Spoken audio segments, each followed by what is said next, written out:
함께 묵도하심으로 4월 11일 토요일 새벽 예배를 하나님께 드리시겠습니다.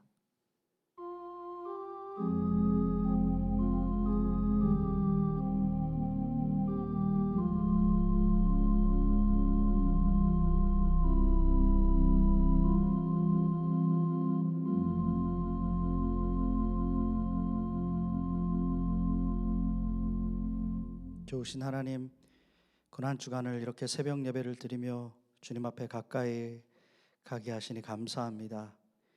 이 아침에도 십자가 지시고 무덤에 머물며 곧 부활하실 주님을 기억하며 마음을 다해 영광을 올려드립니다.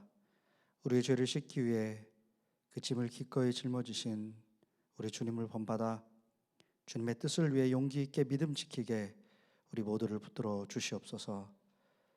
고난주간 마지막 날 드리는 이 새벽 예배를 주님께서 기뻐 받으실 줄 믿습니다. 시종을 주께 부탁드리며 예수 그리스도의 이름으로 기도합니다. 아멘. 다 같이 찬송가 146장 부르시겠습니다.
하나님의 말씀 마태복음 27장 57절부터 66절의 말씀입니다.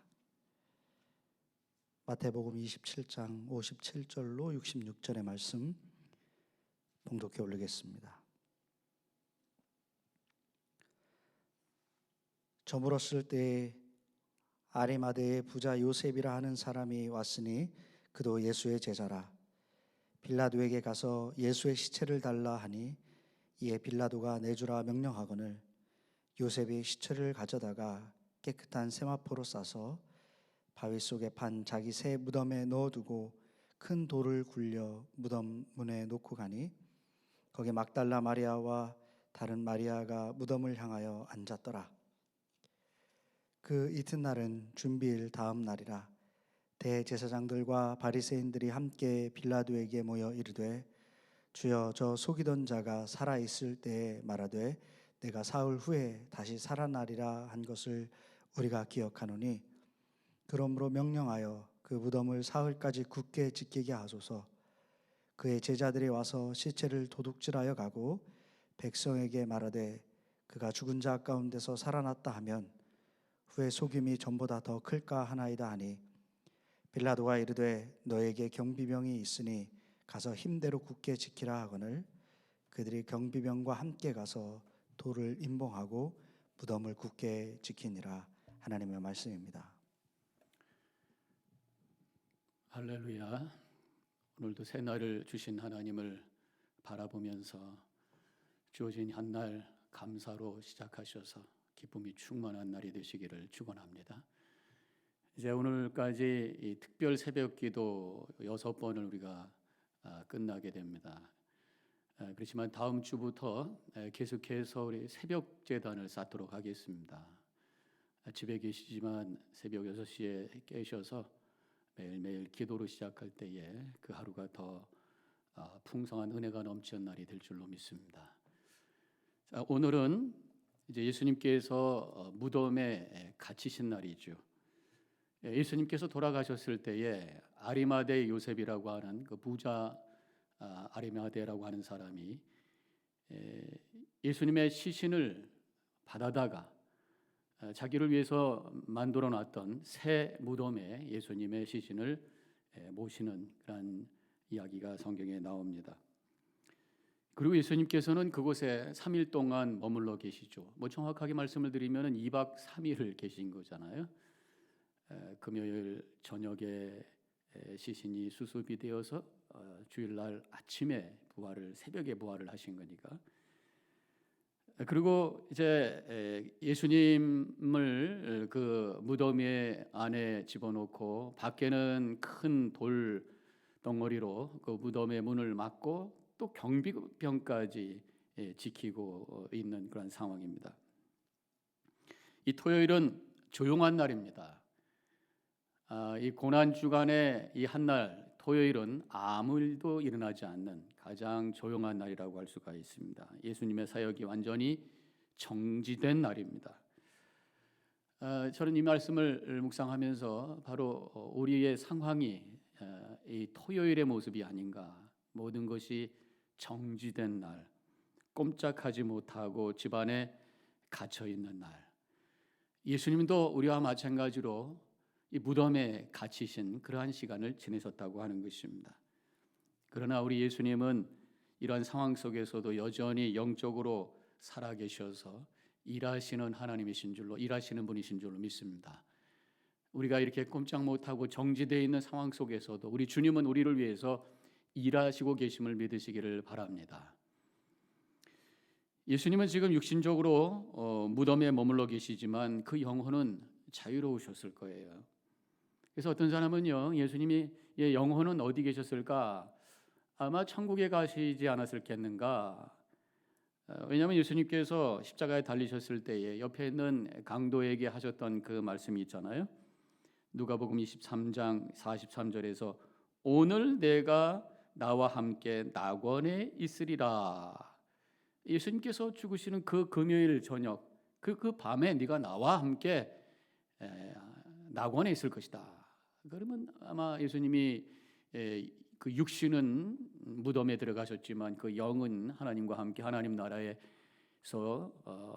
이 강도를 죽은 그 강도를 맞이하고 계셨을 것이다. 이렇게 추측할 수가 있죠. 또 어떤 분은 정반대로 아니다. 예수님은 죄인을 위해서 지옥으로 내려가셨다.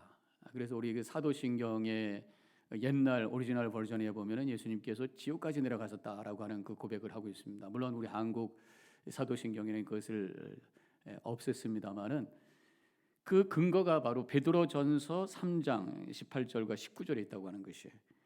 육체로는 죽임을 당하시고 영으로는 살리심을 받으셨으니 그가 또한 영으로 가서 옥에 있는 영들에게 선포하시니라. 아니 예수님이 그러면 천국에 가셨습니까? 지옥에 가셨습니까? 뭐 예수님은 사실은 영이라고 하는 것이 어떤 물질이 아니기 때문에 동시적으로도 일어날 수 있는 사건이라고 생각할 수가 있죠. 그런데 저는요, 예수님께서 그 영이 지옥으로 내려가셨다라고 하는 그 고백에 대해서는 여러 가지 퀘스천이 있습니다. 그래서 우리 한국 교회에서는 그것을 사도신경에서 없애버리면서 예수님께서 이 지옥으로 내려가셨다고 하는 것은 가장 큰 그 음부와 같은 죽음의 자리, 고통의 자리로 내려가신 것이다. 그렇게 이해를 하면서 지옥으로 내려갔다고 하는 표현은 삭제를 한 것으로 알고 있습니다. 근데 저는요 개인적으로 예수님께서 이 베드로전서 3장에 보면은 옥에 있는 영들에게 선포하시니라 말씀을 감옥과 같은 그러한 무덤 안에 머물러 계신 상태로 저는 해석을 해봅니다. 꼼짝 못하고 갇혀 있는 그러한 상황 속에 함께 하시는 그러한 예수님, 그 예수님의 영을 우리가 고백을 해보는 거죠. 사실 예수님은 죽으실 필요가 없으신데 우리의 죄를 위해서, 죄값을 치르기 위해서 십자가에 죽으셨어요. 마찬가지로 예수님께서는 사실은 무덤에 갇히실 필요가 없는데 예수님의 그 영혼이 그곳에 함께 그 무덤의 육신과 함께 겹쳤다라고 하는 것을 고백해 봅니다. 그렇게 함으로 말미암아 무덤과 같이 이게 옥에 갇혀 있는 상황 속에 있는 우리에게 희망을 주시고 우리에게 위로해 주시기 위해서 예수님도 그 영혼이 무덤에 그 몸과 함께 갇히신 것이다. 이렇게 고백을 해볼 수가 있습니다. 지금 우리의 상황이 그렇지 않습니까? 갇혀 있는 상황이잖아요. 마음대로 활보할 수도 없고 교회 올 수도 없고 놀러 나갈 수도 없고 서로 만날 수도 없는 그런 상태입니다.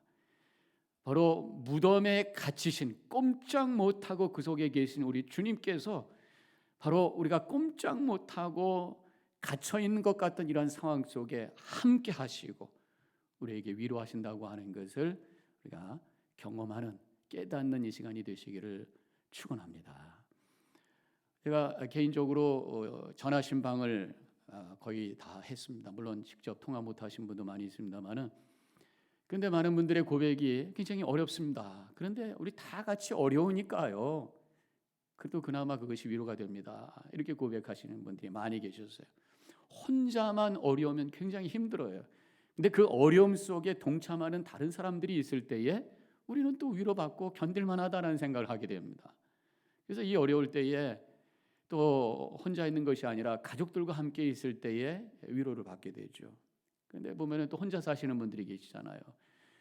또 가게도 나갈 수 없고 혼자 계신 그런 분들이 얼마나 힘들겠는가 그런 생각을 해보게 되는데, 무덤에 갇히신 그 예수 그리스도의 그 영혼을 생각을 하면서 위로가 됩니다. 갇힌 것 같은 이러한 상황 속에, 외로움 속에 우리 주님이 함께 하신다고 하는 것을 믿음으로 고백하시고, 고백으로 끝나는 것이 아니라 함께 내 안에, 내 삶 속에 임재하고 계신 주님의 그 임재를 체험하는 이 시간이 되시기를 주님의 이름으로 간절히 축원합니다. 무덤 속에, 무덤이라고 하는 것은 갇힌 곳이면서 동시에 어두운 곳이, 이 유대인들의 무덤이라고 하는 것은 여러분들 잘 아시겠습니다만은 굴이잖아요. 그 유대 나라는 사암이라고 해가지고 모래가 딱딱하게 굳어 있는 그런 바위이기 때문에 파면은 잘 들어갑니다. 그래서 이 무덤은 굴을 파서 만든 거잖아요. 그런데 그 굴에는 창문이 없습니다. 그 안에 들어가면 껌껌합니다. 게다가 그 문을 돌로 다 막았기 때문에 아주 밀봉을 했잖아요. 예수님이 부활할지도 모른다는 그런 생각 때문에, 제자들이 훔쳐간다는 그런 어떤 생각 때문에 그렇게 지시를 해가지고 돌로 문을 막고 경비병들이 세워져 있는 아주 밀봉을 한 그런 상태이기 때문에 속은 캄캄한 상태라고 알 수가 있습니다. 이 캄캄한 상황 얼마나 두렵습니까? 얼마나 힘들어요. 이 샌디트에 여러분들도 경험하셨겠습니다만 5일 동안 전기가 누르지 않아가지고 밤만 되면 얼마나 컴컴했는지 몰라요? 물론 첫째 날은 촛불을 여러 개 켜놓으니까 아주 분위기도 좋고 좋더라고요. 그런데 둘째 날부터는 아주 힘들어요. 어두우니까 그냥 빨리 저녁 먹고 어두워지자마자 빨리 자자, 그러면서 지냈던 것이 기억이 납니다. 어제는요, 여러분들 그제가 되겠군요. 경험하셨겠습니다만은 막 낮에 바람이 불면서 비가 막 쏟아지면서 잠깐 정전이 됐어요. 좀 몇 초 동안. 그래서 저는 이런 상황에 정전까지, 그러는데 불이 들어왔습니다. 만약에 이런 상황 속에 정전까지 돼서 우리가 암흑 속에 들어가고 아무것도 볼 수가 없는 상황이라면 얼마나 힘들겠는가. 이 어둠이라고 하는 건 참 우리에게 두려움을 주는 것입니다. 지금 상황이 어둠 속에 있어요. 분명히 끝이 있을 것이라고 하는 것은 믿는데 그 터널의 끝이 잘 보이지 않는 그런 어둠 속에 있습니다. 이 어둠 속에 우리와 함께 하시는 주님, 빛으로 우리에게 소망을 주시는 주님이신 줄로 믿습니다. 요한복음 8장 12절에서 예수님께서 이렇게 말씀하셨잖아요. 나는 세상의 빛이니 나를 따르는 자는 어둠에 다니지 아니하고 생명의 빛을 얻으리라. 예수님은 세상의 빛이라고 말씀하셨어요. 예수님은 어둠 속에 있는 우리들에게 빛으로, 은혜의 빛으로, 소망의 빛으로 다가오시는 분이라고 말씀하고 있습니다. 오늘 우리가 어둠 속에 있어요. 두려움 속에 있습니다. 그러나 이 빛은 어떠한 어두움도 다 이겨내는 능력이 있어요. 우리 예수님, 빛이 되시는 예수님으로 어둠의, 두려움의 어둠을 다 물리치시고 오늘도 기쁨으로 주님을 찬양하시는 복된 날이 되시기를 축원합니다. 예수님이 무덤에 갇혀 있는 이 시간은 영원한 시간은 아닙니다. 지나가는 시간이에요. 부활을 기다리는 시간입니다. 여러분들도 잘 아시는 이야기입니다만은 어떤 가난한 꽃 파는 노인이 늘 얼굴이 환하게 밝게 사셔요. 그래서 늘 지켜보던 그 목사님께서 그 노인에게 어떻게 할머니는 늘 그렇게 밝은 모습으로 사세요 했을 때 그 할머니가 이렇게 대답했다고 그러죠. 저는 3일 후에 부활하실 예수님을 기다리면서 오늘도 기쁨으로 삽니다. 그렇게 말씀하셨다는 거잖아요. 갇히신 그런 상황, 무덤 속에 계신 예수님, 바로 부활하실 그날을 기다리시는 시간이었다고 하는 것입니다. 현재만 보면 힘들어요. 걱정과 근심에 묶이게 되어 있습니다. 근데 믿음이라고 하는 건 뭡니까? 미래를 당겨서 현재로 살아가는 삶이 바로 믿음이에요. 그래서 믿음의 정의를 바라는 것들의 실상이요 보이지 않는 것들의 증거라고 히브리서 11장에서 말씀하고 있잖아요. 미래를 지금 미리 보면서 지금 경험하면서 살아가는 것이 바로 믿음이라고 하는 것입니다.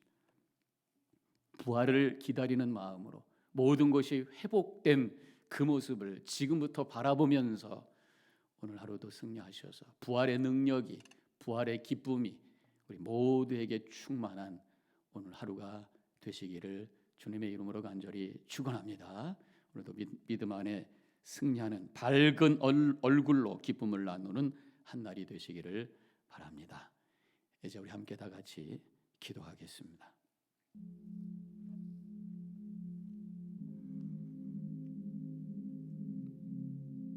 무덤 속에 갇혀 계신 우리 주님, 갇혀 있는 것 같던 우리의 상황 속에 함께 하시는 주님으로 오늘 우리가 체험하기를 원합니다. 그곳에서 희망의 빛을 비춰주시고 우리와 함께 기다리시며 미래를 앞당겨 지금부터 승리의 삶을 살기를 원하시는 주님의 그 뜻을 오늘도 다시 한번 깨닫고 주님과 함께 오늘 하루도 승리하는 복된 하루가 되시기를 바랍니다. 그렇게 지내기를 원합니다. 고백하며 기도하는 이 시간이 되시기 바랍니다. 잠깐 묵상 기도하겠습니다.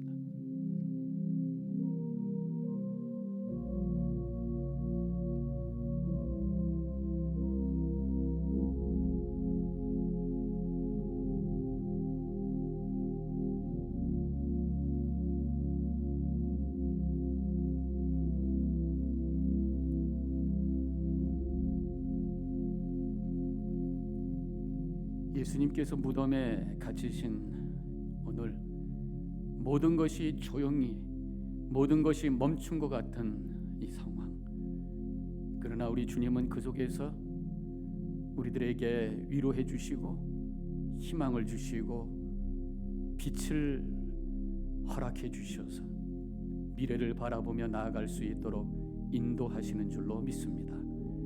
오늘도 그 믿음 가지고 주님 바라보게 해주시고, 오늘도 그 믿음 속에 주님의 은혜를 체험하며 주님의 임재 속에 천국을 경험하는 복된 하루가 되어지게 하여 주시옵소서. 이제는 우리 주 예수 그리스도의 은혜와 하나님 아버지의 극진하신 그 사랑과 성령의 감화감동 교통하심이 오늘 말씀으로 위로받고 결단하고 나아가는 이 자리에 있는 모든 성도님들 머리 위에 지금부터 영원히 함께 하시기를 간절히 축원하옵나이다. 아멘.